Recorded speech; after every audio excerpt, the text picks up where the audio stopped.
December 15th, 2012. Please state your name. Jim Shato. Jim, tell us about yourself. I've retired from the Gallipolis Fire Department in 2001. In December the 5th of 67, I was appointed to the Gallipolis Fire Department. At that time, I was 21 years old. And the Silver Bridge collapse on December the 15th was my first major fire run of my career. How did you hear about it? I was talking to a friend of mine on the phone, and he said that he had heard it over the radio. I guess Eddie Atkins, that used to be the chief engineer at WJEH, either he was up in the plane or he was up in that area and heard about it or saw it and called in the radio station and they announced it over the radio. So there was no alarm sent to the fire department at all? Back at that time, our alert system was a fire bar. They knew about it at the station. It had been reported, but the process of them alerting the fire bar rang 7 phones in the residence of 7 different people that were on the department. And they were in turn would pick it up, answer the phone, and then dial other members of the department to alert them. So if they weren't home, they didn't hear about it. Now, this is before we had pagers. We didn't have pagers then, that was all we had. That led to the fire alert system, which is still basically a phone system, but instead of just 7 people, it alerted all the phones of all the members of the department. It was a little bit of a delayed response, I think, for other members getting there because of that fact. Were you at home at the time? I was home. Okay. And when you got the call, you went directly to the station? That's right. Okay. Now, when you got to the bridge, what did you see? Nothing. There was no bridge there. I mean, it was total destruction. There was steel everywhere. One of the guys that was on the department, he had stopped into the station, and the police dispatcher asked him, said, "What are you doing here?" He said, "Don't you know the bridges fell?" He said, "Oh, you're kidding." He said, "No, Silver Bridges fell." And he didn't really believe him. He thought maybe a section of the floor or something like that was gone. And when he got there, he said, "Nothing there." He said, "I pulled up and there was no bridge. It was gone." How did you feel when you saw it? Well, just, something you wouldn't think would happen. I don't know how many times I've sat in the middle of the bridge and felt it shake and sway, but I never thought anything about it. But everybody figured, nothing will happen to that bridge. What was the traffic like getting to the bridge? Well, it was basically chaos. I mean, there was people trying to get there, ones that had loved ones that they thought may have been on the bridge at that time, didn't know where they were at, couldn't contact them, and there was a lot of traffic.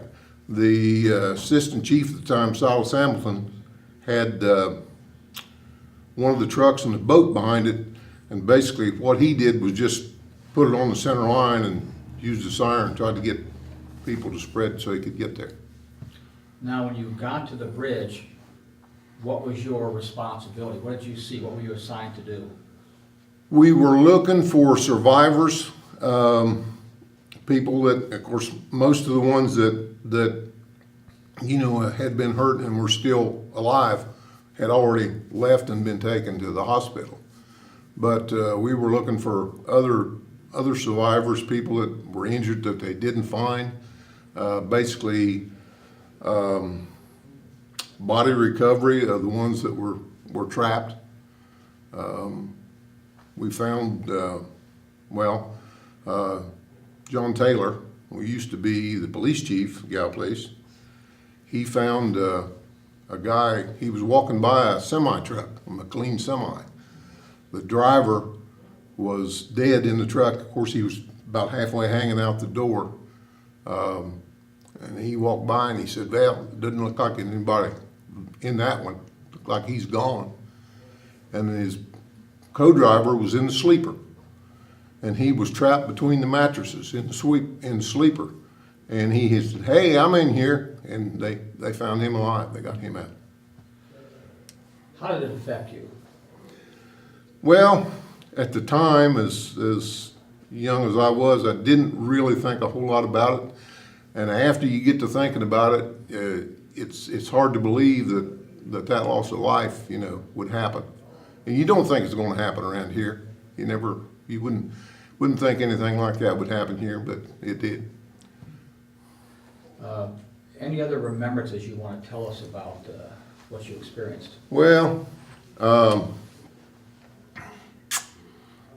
we had, of course, it was kind of organized confusion at the time because they had tried to put divers in the water. And of course, it was after dark. The water was cold. Of course, the Ohio River is not real clear anyway.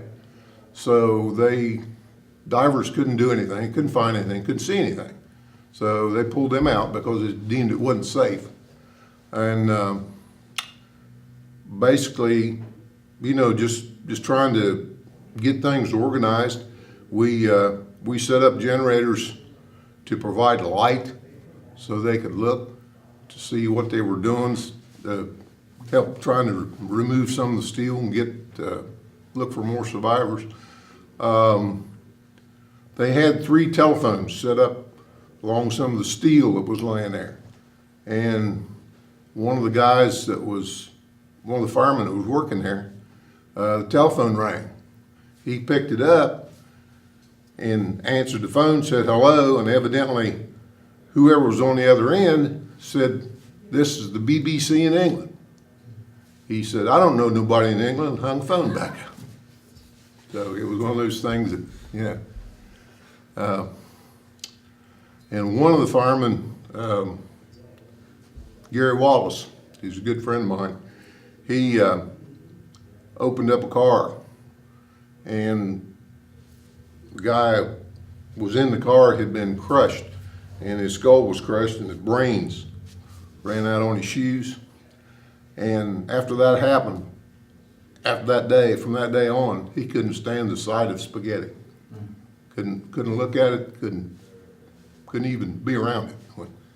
It affected him that much. How long was your involvement in the process?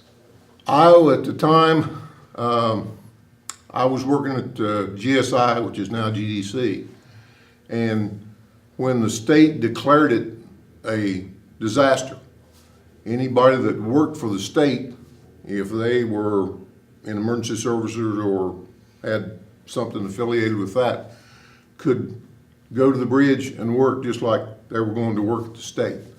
So for probably, I'd say maybe 4 weeks, I was working at the bridge site.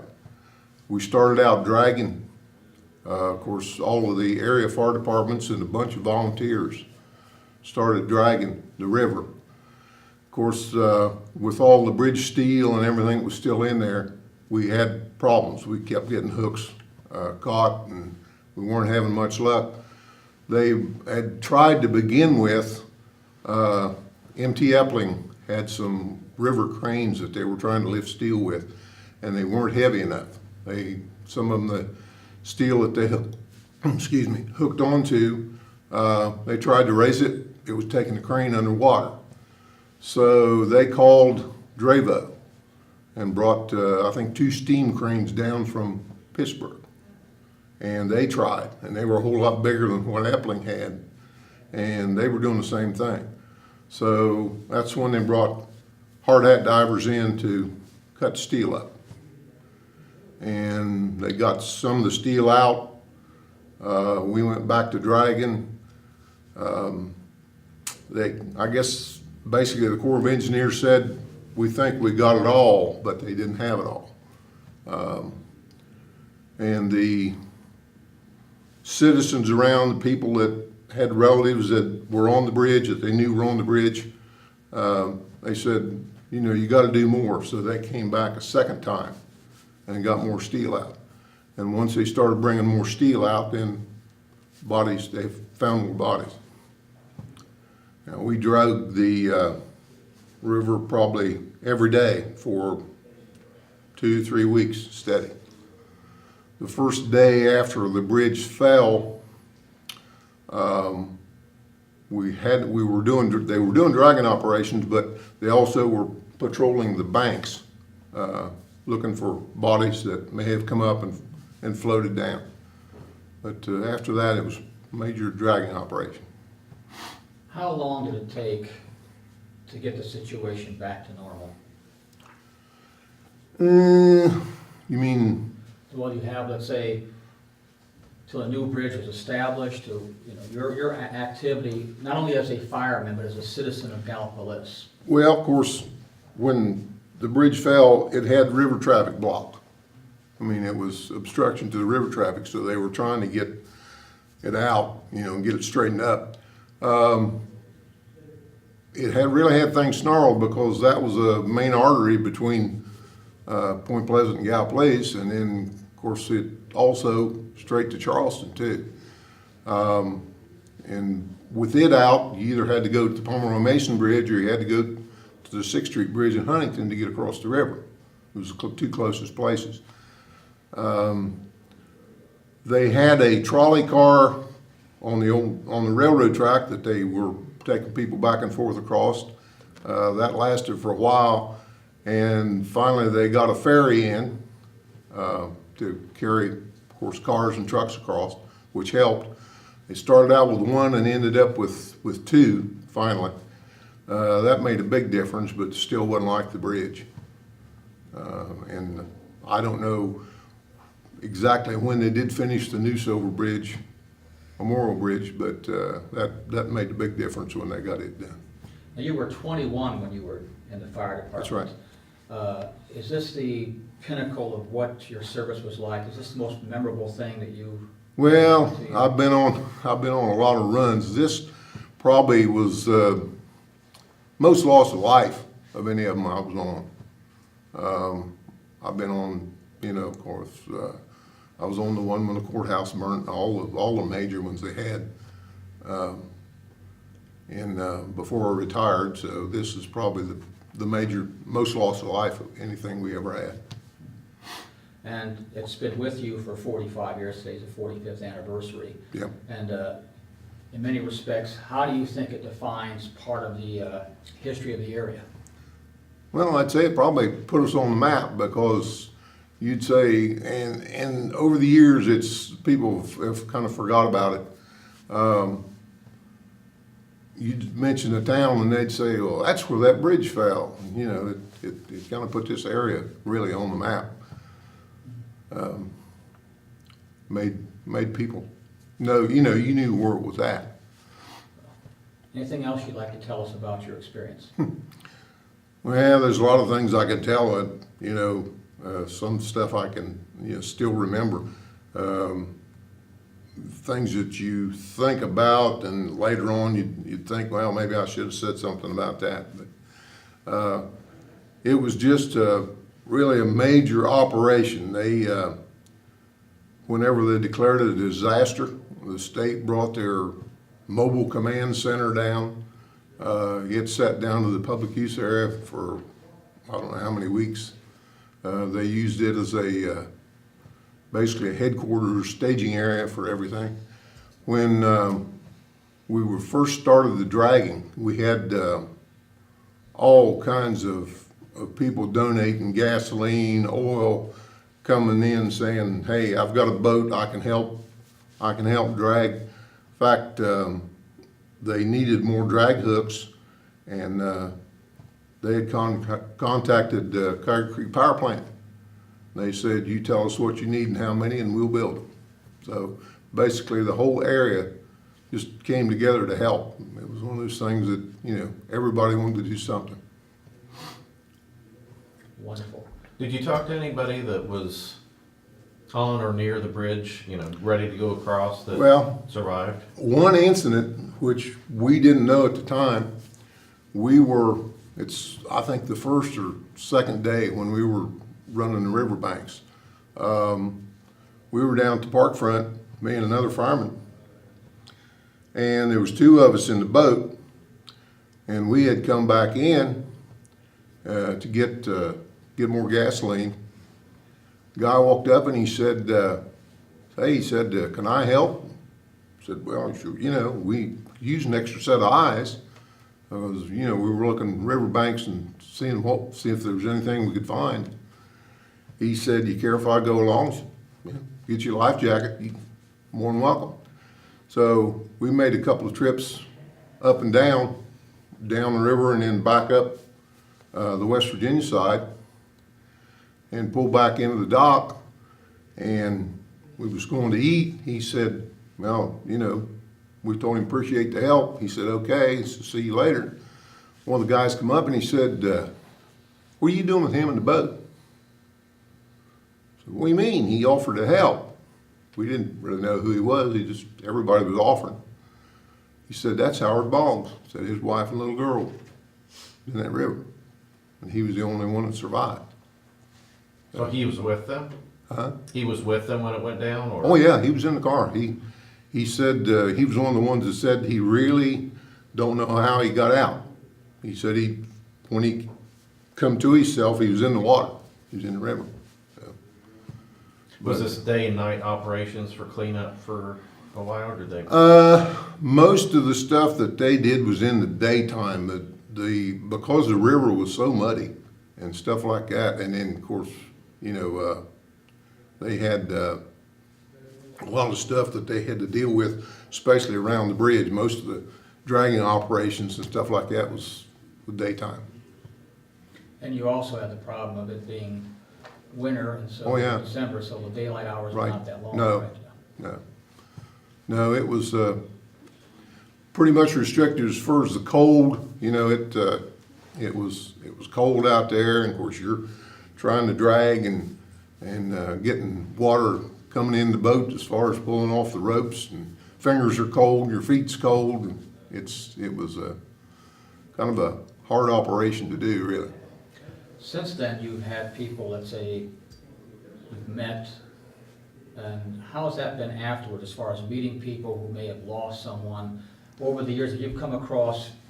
Conversation, yeah, I was here. Is that a connecting piece for citizens? Well, I in other words? know some of the people. Of course, a lot of the people around here that I knew that had people on the bridge, or somebody that was getting ready to get on the bridge and didn't make it because of something or other that happened.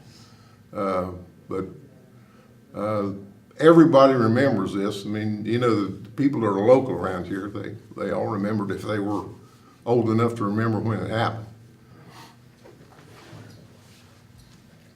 Do we want to ask anything about when any of the Mothman stuff started?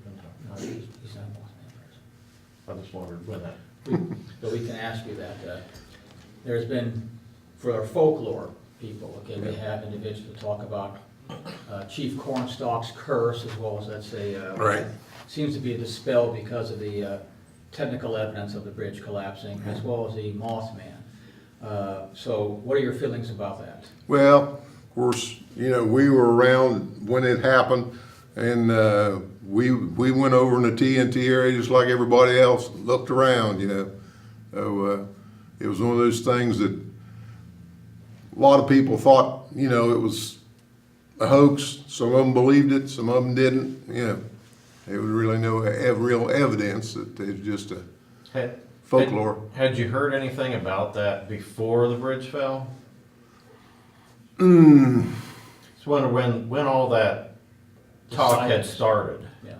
Yeah, well, there were stories that they had seen the Mothman sitting on top of the bridge before it fell. I mean, that rumor had went around. We had been over there in the TNT area and looked around, and people driving through with cars, and they'd roll down the window maybe about that much. Have you seen anything? You see anything? It was kind of funny in a way. Of course, there was a lot of people showed up over there looking around. That's for sure. We could probably put you in the category of non-believer then? Yeah, basically, yeah. Well, wonderful. Last chance, give us another memory if you have one. Oh, let's see. How long was it? Oh, yeah, I about forgot about that. I don't know when he died or where, but Francis Stover, they called him Fritz. He was on civil defense. I was in the civil defense unit. Of course, civil defense got activated whenever the bridge fell. It was something that was, well, you know, you didn't use civil defense. But when the bridge fell, then they activated it. And he sat at the bridge site there, close to in the field there where the bridge fell. And I don't know how many weeks that he stayed there. Of course, he worked at GSI too. And he diagrammed and drawed a sketch of all the steel that they took out of the river and what they took, what the pieces looked like and what they pulled up. And of course, everything went over to Henderson in the field to be reassembled. But the second time that they brought the core back, when people were complaining that, you know, there was still steel down there, still holding bodies down, and they wanted it out so they could see if there was any bodies there, get their loved ones. When they brought the core in, one of the engineers from the Corps was talking to him, and he said, well, I got diagrams of this, and he pulled out, he had a whole notebook of stuff that he had diagrammed of bridge steel and where they'd pulled it out, and he said, where'd you get this? He said, I drawed it. He said, this is better diagrams than we got. But he spent hour after hour down there drawing and making sketches of all the stuff that they pulled out of the river.